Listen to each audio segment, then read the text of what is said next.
Melissa Hart was a devoted mother, known for her kindness and warmth, but her boyfriend Jason Miller's uncontrollable rage turned her quiet life into a nightmare. 15 gunshots and a cruel act of violence left a community in shock. The town of Clearwater, Florida, was the kind of place where everyone knew each other, where neighbors waved from their driveways and children ran freely down the quiet streets. Life moved at a slow, comforting pace, and for most residents, danger seemed a concept that existed only on the news, in cities far away. Among the families living in this serene environment was Melissa Hart and her 7-year-old daughter Emily. Melissa had earned a reputation for her warmth and generosity. As a nurse, she cared for others tirelessly, and as a mother, she poured every ounce of love into her child. She had a smile that lit up a room and a voice that could calm even the most frightened patient, and her home was often a hub of laughter, playdates, and weekend family gatherings. But beneath the surface of her calm and cheerful life, trouble had been quietly building.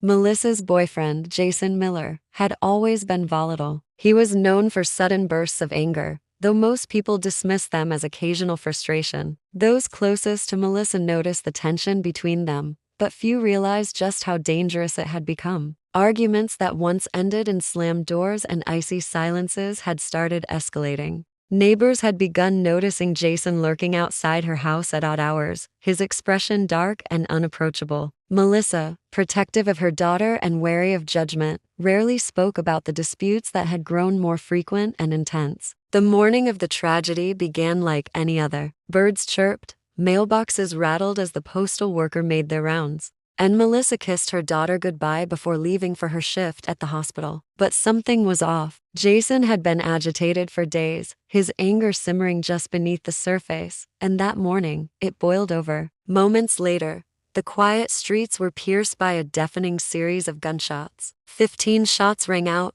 one after another, echoing off the houses and shattering the sense of safety that had defined the neighborhood. People ran to their windows, terrified and confused, unable to comprehend what had happened. The calm that had defined the community was gone, replaced by fear and disbelief. Melissa, known for her compassion and courage, had become the target of an unimaginable act of violence. Her home, once a sanctuary, was now the epicenter of a horror story that would shock the town for years to come. By the time the first responders arrived, the scene was nothing short of horrifying. The normally quiet driveway, where Melissa's daughter had once played hopscotch and neighbors had parked their cars during weekend visits, was now a chilling tableau of violence. Yellow crime scene tape fluttered in the morning breeze, cordoning off an area that had been transformed from a place of everyday life into a scene of unimaginable horror. Melissa lay on the concrete, lifeless, her body bearing the marks of 15 gunshots, each one a testament to the rage that had consumed her attacker. The sheer brutality of the act left officers shaken.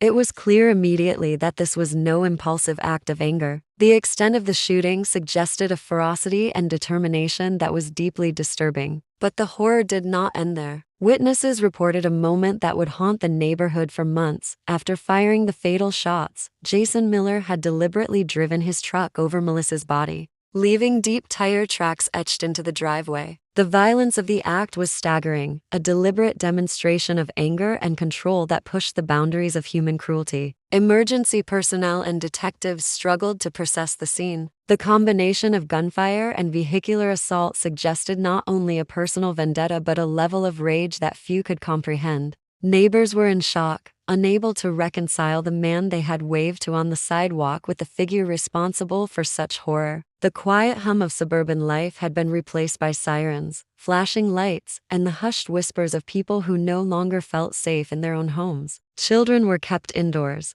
their laughter replaced by fearful silence. As the neighborhood tried to make sense of what had happened, detectives began meticulously documenting the scene, taking photographs, collecting shell casings, and analyzing the tire tracks left in the concrete. Every detail was critical to understanding the sequence of events and the mindset of the perpetrator. Even as evidence was gathered, a sense of disbelief hung over the neighborhood. How could someone so close, someone who lived among them and had shared in their everyday routines, commit such a monstrous act? As news crews began to arrive, Flashing cameras and microphones captured the faces of neighbors still grappling with shock and fear. Melissa's death was no longer a private tragedy. It was a public horror that rippled through the community, raising urgent questions about warning signs, domestic violence, and the darkness that can hide behind familiar faces. As investigators dug deeper into Melissa Hart's life and her relationship with Jason Miller, a disturbing pattern began to emerge. What at first appeared to be a tragic act of rage now revealed signs of a long buildup.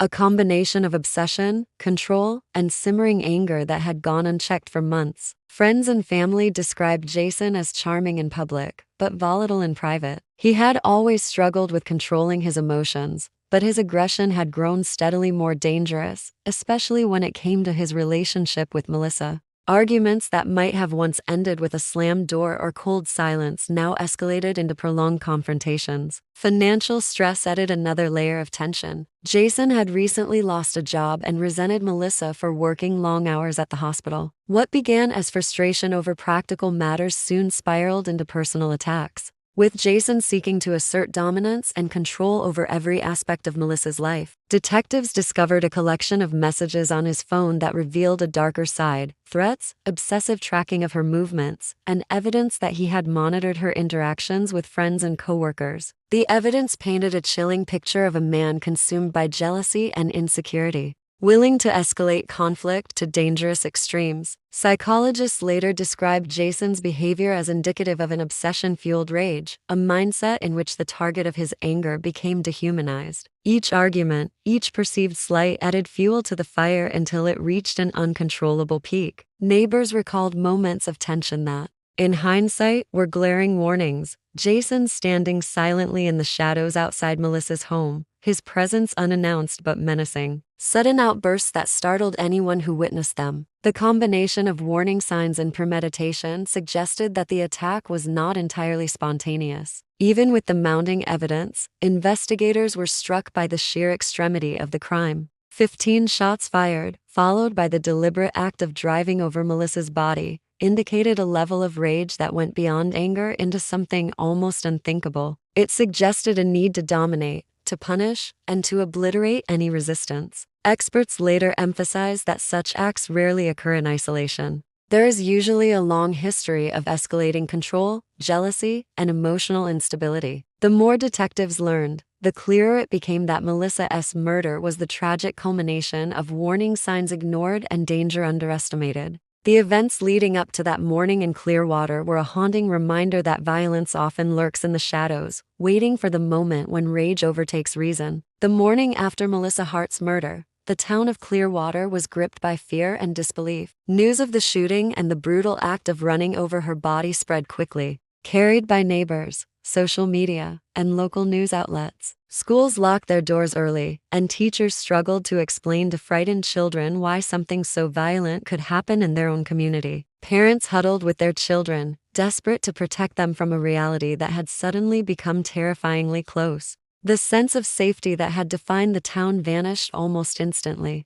Neighbors gathered cautiously near Melissa's home, whispering and pointing to the yellow crime scene tape still fluttering in the wind. Many had known her for years, seen her smiling on morning walks, waving from her driveway, or chatting with neighbors over fences. The realization that someone capable of such violence had been living among them left the community shaken to its core. Rumors spread like wildfire, each more horrifying than the last. Some recalled instances when Jason's temper had flared in public, while others were haunted by the thought that they had unknowingly brushed past him on the street, oblivious to the danger he posed. Melissa's family faced the unimaginable task of mourning her loss while protecting her young daughter, Emily, from the full horror of what had occurred. Friends and extended relatives arrived in waves, offering support but struggling with their own shock and grief. Candlelight vigils were organized in quiet corners of the neighborhood, a desperate attempt to reclaim some sense of normalcy and to honor the life of a woman who had touched so many. Each vigil, each tear shed, reinforced the depth of the tragedy and the collective trauma that had rippled through the town. Meanwhile, law enforcement worked tirelessly to locate Jason. His truck had been seen in various locations across the county, and officers knew the danger he posed.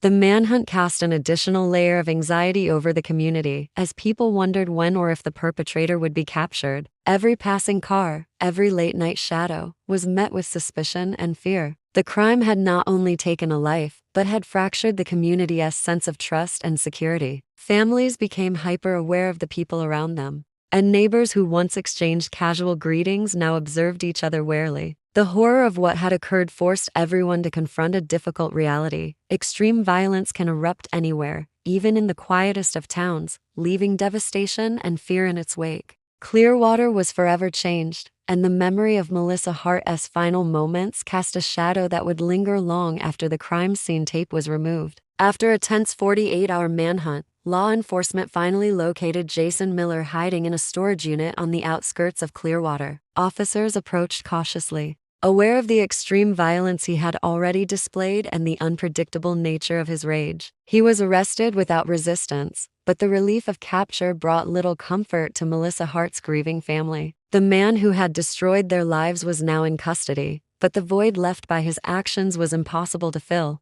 Court proceedings revealed the chilling details of Jason's behavior in the days, weeks, and months leading up to the murder. Prosecutors presented evidence of obsessive tracking, repeated threats, and the escalating pattern of violence that had gone unnoticed by most of the community. Experts testified about the psychological profile of individuals driven to commit acts of extreme rage and obsession, explaining how such behavior often culminates in tragic events when warning signs are ignored. The excessive nature of the attack, 15 gunshots, and the deliberate act of running over Melissa's body highlighted the depth of his fury and obsession, leaving the jury and public alike stunned. During the trial, family members and neighbors recounted memories of Melissa that painted a picture of a loving mother, dedicated nurse, and kind-hearted friend. Their testimonies underscored the senselessness of the crime and the lasting impact of the violence on everyone connected to her. The community, still struggling with shock and grief, followed the trial closely, desperate for justice and for some sense of closure. Ultimately, Jason was convicted on multiple counts of murder and attempted murder and sentenced to life in prison without the possibility of parole. The verdict brought a measure of justice, but did not erase the trauma or the loss. Melissa's young daughter would grow up knowing her mother's life was cut short by senseless violence, while the town of Clearwater remained haunted by the memory of the day their streets were shattered. Melissa's story became more than a tragic headline. It sparked conversations about domestic abuse, warning signs, and the importance of recognizing dangerous behavior before it escalates. Memorials and community initiatives were established to honor her memory and to raise awareness about preventing similar tragedies. Though the pain remained, Melissa's legacy lived on through the lives she had touched, and her story served as a reminder that vigilance, awareness, and intervention can sometimes prevent the darkness from taking hold. The community would never forget the day calm streets were replaced with horror, and the life of a beloved mother was stolen in an instant.